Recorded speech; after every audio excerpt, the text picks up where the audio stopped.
I am the Tofu Golem. Please enjoy the video. You start by importing both your green screen clip and a clean plate. This helps with later compositing and spill fixes. Apply key light to the green clip and use the screen color eyedropper to sample the dominant green. That tells After Effects which hue to remove. Once done, switch the key light view to screen matte so you can inspect transparency. Solid white means keep, black means remove, so make adjustments to screen gain and dispel bias accordingly. Next, you refine the matte to preserve detail and avoid haloing. Tweak screen gain and screen balance, then use clip black and clip white to remove noise. These controls tighten the matte around hair and motion. After that, apply matte cleanup tools, shrink/grow and feather, to smooth edges and add a simple choker for stubborn fringes.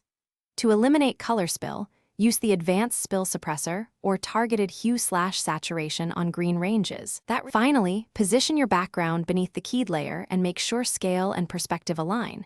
Use transform or corner pin to match plates.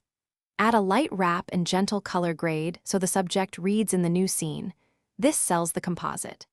If you see remnants or jitter, render a high-resolution still of the problem area, isolate the frame, and rekey with a more precise matte or localized masks. This targeted approach fixes edge artifacts without redoing the whole shot.